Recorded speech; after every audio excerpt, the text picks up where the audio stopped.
¿Qué tal? Un placer saludarlos. Mi nombre es Claudia Isabel Pantoja. Estoy estudiando la carrera de Derecho. El día de hoy vamos a desarrollar el reto número 2, que es la jurisprudencia. Mi nombre, como ya les había dicho, se lo reitero, Claudia Isabel Pantoja. El nombre de mi maestra asesora es Sofía Pérez Fuentes Sacramento. Mi matrícula es la 2101-3231. Son 5 puntos los que vamos a desarrollar, 5 puntos a tratar que se nos están solicitando como planteamiento de 3 casos en particular emitidos por la Suprema Corte de Justicia que vamos a analizar. En cada uno de los casos, en referente al número 1, vamos a señalar cuál es el método de integración que se está utilizando, ya sea reiteración, contradicción de criterios o precedentes obligatorios. Son los métodos utilizados para la creación de esta jurisprudencia. Vamos a analizar cuál es el que se utilizó. Referente al caso número 2, vamos a identificar cuáles son los razonamientos para que la jurisprudencia fuera sustituida por otra jurisprudencia emitida por la primera sala de la Suprema Corte de Justicia. En referencia a los 3 casos, vamos a indicar en qué época del Semanario Judicial de la Federación fueron publicadas estas jurisprudencias. En el caso número 3 en particular vamos a señalar para qué autoridades es obligatoria la aplicación de estas jurisprudencias. Y en el caso número 1 vamos a identificar si se cumple con el requisito establecido en el artículo 223 de la Ley de Amparo respecto a los votos que deben emitirse para su aprobación. Entonces, vamos a comenzar desarrollando caso por caso. Iniciamos con el caso número 1, que es la tesis primera, diagonal J.102, diagonal 2011.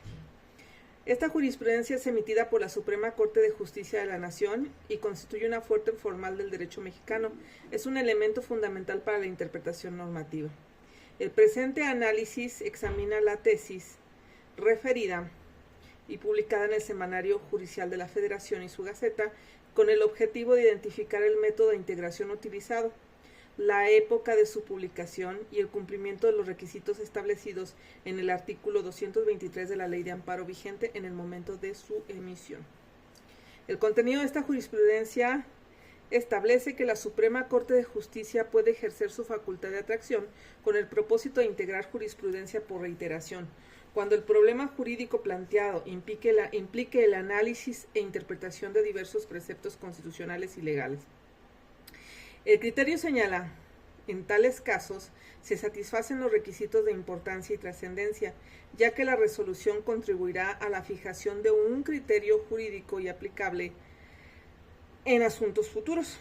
Asimismo, se enfatiza que la jurisprudencia debe contener un grado suficiente de determinación en concordancia con el principio de legalidad y la garantía de certeza jurídica, elementos que se vinculan con la legitimación democrática del derecho. El método de integración utilizado es el de reiteración de criterios, en este caso, el número 1 que estamos analizando, que es la tesis primera, diagonal J.102, diagonal 2011. Lo cual se deduce del texto mismo de la tesis, al mencionar que la atracción se ejerce con la finalidad de integrar jurisprudencia por reiteración. En el mismo documento está establecido esto. Esta técnica jurisprudencial implica la resolución de al menos 5 asuntos en el mismo sentido por la Suprema Corte de Justicia de la Nación, funcionando en sala o en pleno. En este caso se enlistan 5 resoluciones previas, todas en las que se aplicó el mismo criterio por parte de la primera sala de la Corte. La jurisprudencia analizada fue publicada en la 9ª época del Semanario Judicial de la Federación y Gaceta en el tomo 34 correspondiente al mes de septiembre del 2011 en la página 489 como dato anexo. El artículo 223 de la Ley de Amparo vigente en ese momento establecía que para formar jurisprudencia por reiteración, la Suprema Corte de Justicia de la Nación debía resolver 5 asuntos en el mismo sentido con una votación mínima de 4 votos cuando sesionaran en sala. En esta tesis se enumeran las siguientes resoluciones. Facultad de atracción 10, diagonal 2007. Facultad de Atracción 78, diagonal 2010. Facultad de Atracción 120, diagonal 2010. Facultad de Atracción 168, diagonal 2010. Y Facultad de Atracción 13, diagonal 2011. Cada una de estas resoluciones fue aprobada por unanimidad o con al menos 4 votos, lo que satisface plenamente el requisito legal mencionado.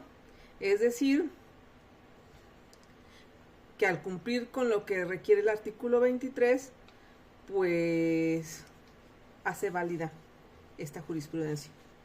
La tesis 1A.J.102, constituye un precedente relevante en materia de atracción de casos por parte de la Suprema Corte de Justicia de la Nación. Su integración mediante el método de reiteración de criterios refleja un desarrollo coherente de la interpretación constitucional y legal en México.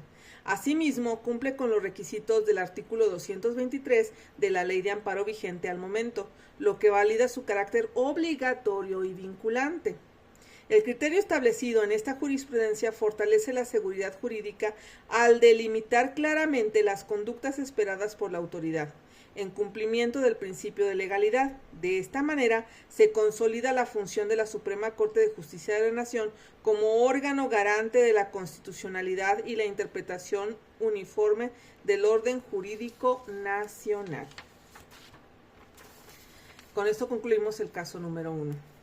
Y ahora vamos a abordar el caso número 2, que es la sustitución de la jurisprudencia 1A.J.93, de la 10ª época por la 1A.J.78, 2018, también de la 10ª época.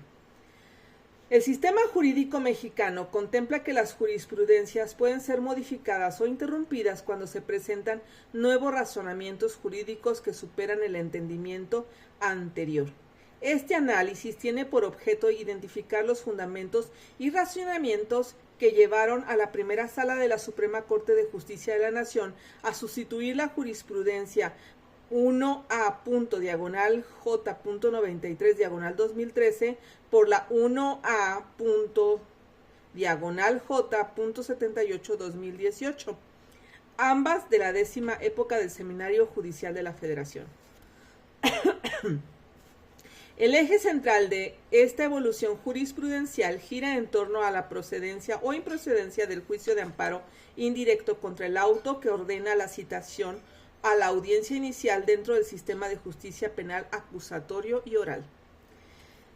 En contexto, la jurisprudencia 1A/J.93, 2013 de la 10ª época, derivada de la contradicción de tesis 97, 2013, estableció que sí procedía el juicio de amparo indirecto contra el auto que ordenaba la citación del investigado a la audiencia de formulación de imputación, particularmente en los estados de Chihuahua y Durango. La primera sala argumentó que dicha orden implicaba una afectación indirecta a la libertad personal, al colocar al imputado en una posición obligatoria frente a una autoridad judicial bajo apercibimiento de aprehensión, lo que la convertía en un acto de imposible reparación.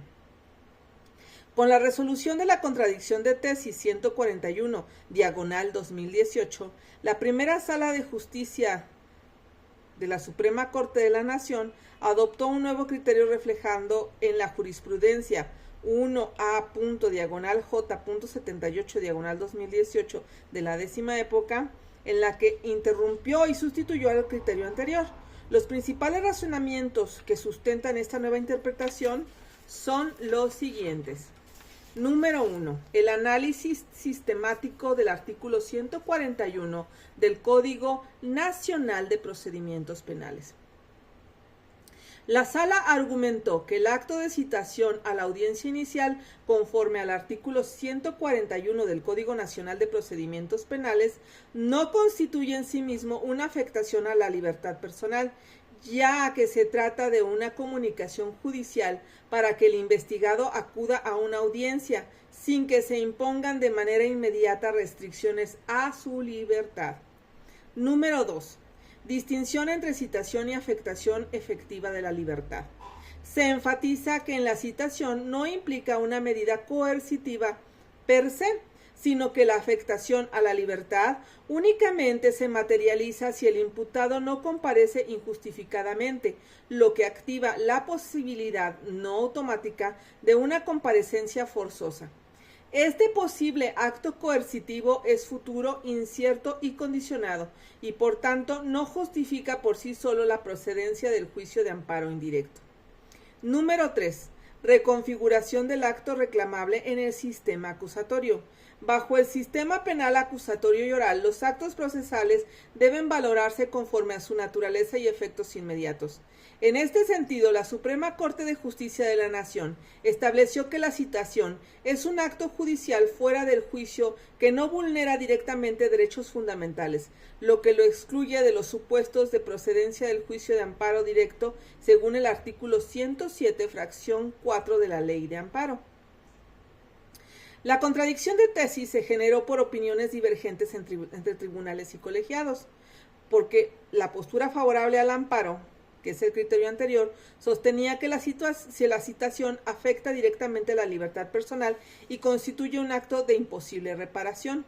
Sin embargo, la postura contraria al amparo, que es el criterio actual que prevalece, señalaba que se trata de un acto neutro procesal que no genera una afectación directa ni actualizable de efectos fundamentales. La primera sala, con mayoría de votos, adoptó este último criterio que resultó en la jurisprudencia obligatoria y definitiva 1A.J.78/2018 de la 10ª época. La jurisprudencia 1A.J.78/2018 de la 10ª época fue publicada en la 10ª época del Semanario Judicial de la Federación en el libro 61, tomo 1, en diciembre de 2018, en la página 239. Se considera obligatoria a partir del 10 de diciembre de 2018, conforme al punto séptimo del Acuerdo General Plenario del 19 del 2013. En conclusión, la sustitución de esta jurisprudencia por la jurisprudencia primera .J.93/2013 por la 1A.J.78/2018 de la 10ª época refleja revisión crítica del alcance de los actos procesales en el sistema penal acusatorio, atendiendo a una lectura sistemática y a la necesidad de evitar una sobreregulación judicial mediante el juicio de amparo. En este cambio resulta útil y necesario, ya que armoniza el acceso al amparo con el principio de definitividad y delimita con mayor precisión cuáles actos procesales pueden considerarse verdaderamente lesivos para los derechos fundamentales. A la par, refuerza el principio de progresividad del derecho procesal, adaptándolo a los parámetros contemporáneos del sistema acusatorio. La nueva jurisprudencia aporta certeza jurídica, evita el uso excesivo del juicio de amparo y respeta los equilibrios procesales entre las partes, contribuyendo así al fortalecimiento del sistema de justicia penal en México. Esto es todo referente al caso número 2. Pasando y concluyendo con el caso número 3, que es la tesis P.J.J.145/2000. El caso número 3, que enlista esta tesis, dice que en el marco jurídico del sistema jurídico mexicano, la jurisprudencia emitida por el Pleno de la Suprema Corte de Justicia de la Nación representa una interpretación autorizada de la ley que resulta vinculante para diversas autoridades jurisdiccionales. Sin embargo, su aplicación ha generado interrogantes en torno a posibles violaciones al principio de irretroactividad de la ley previsto por el artículo 14 constitucional. La jurisprudencia P.J.145/2000 resuelve esta cuestión afirmando que la aplicación de la jurisprudencia no vulnera dicha garantía. Este análisis examina los fundamentos de esa determinación, su naturaleza jurídica y sus efectos vinculantes.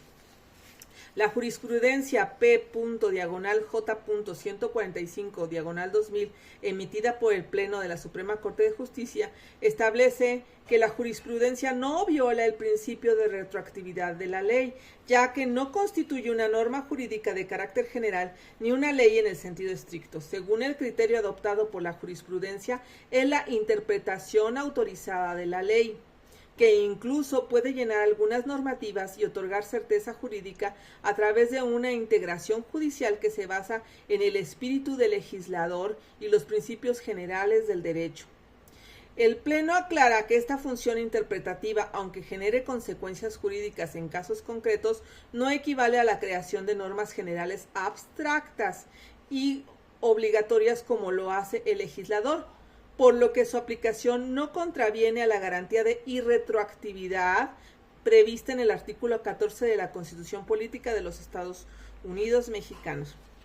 La jurisprudencia fue publicada en la 9ª época del Seminario Judicial de la Federación y su Gaceta en el tomo 12 de diciembre del año del 2002, en la página 16. Su identificación oficial es tesis P.J.145/2000 y fue aprobada el 27 de noviembre del año 2000 por el Pleno de la Suprema Corte de Justicia de la Nación. De conformidad con lo establecido en el artículo 94, párrafo 6 de la Constitución Federal, así como los artículos 192 y 197 de la Ley de Amparo, vigentes hasta el momento de este documento, las jurisprudencias emitidas por el Pleno de la Suprema Corte de Justicia de la Nación son obligatorias para todas las autoridades jurisdiccionales del país, incluyendo a jueces y magistrados del Poder Judicial de la Federación, como juzgados de distrito, tribunales colegiados y plenos de circuito. A los jueces y magistrados locales cuando actúan como autoridad jurisdiccional y a la propia Suprema Corte en casos futuros, salvo que se modifique el criterio por mayoría calificada. Por lo tanto, la jurisprudencia en análisis debe ser aplicada obligatoriamente en la resolución de asuntos jurídicos análogos. La tesis se sustenta principalmente en tres disposiciones normativas que son: número 1, el artículo 14 constitucional, que consagra la garantía de irretroactividad de la ley; el artículo 94 constitucional, que reconoce la fuerza obligatoria de la jurisprudencia; y los artículos 192 y 197 de la Ley de Amparo, que desarrollan la naturaleza y efectos de la jurisprudencia como interpretación de la ley. La Suprema Corte de Justicia de la Nación sostiene que la jurisprudencia se encuentra dentro del margen interpretativo de que la propia Constitución permite, y por tanto su aplicación no puede considerarse retroactiva en perjuicio de persona alguna. En conclusión, la jurisprudencia P.J.145/2000 representa un criterio clave para comprender la naturaleza interpretativa y no normativa de la jurisprudencia dentro del orden jurídico mexicano, al establecer que su participación no transgrede la garantía de irretroactividad de la ley. El Pleno de la Suprema Corte de Justicia de la Nación fortalece la seguridad jurídica y delimita adecuadamente la competencia entre el Poder Legislativo y el Poder Judicial. Este criterio es particularmente relevante en contextos donde el cambio jurisprudencial puede impactar derechos subjetivos, ya que garantiza que la evolución del derecho a través de la interpretación judicial se mantenga dentro de los límites constitucionales. En suma, se trata de un precedente esencial para la aplicación uniforme y legítima del derecho interpretado. Por mi parte, sería todo. Espero que mi trabajo le resulte satisfactorio. Queda nada más esperar su retroalimentación y que sirva bien calificar el contenido de mi material. Le agradezco de antemano. Le envío el documento entregable con las referencias en formato APA para su apreciación. Que tengan un excelente día y unas muy confortables vacaciones.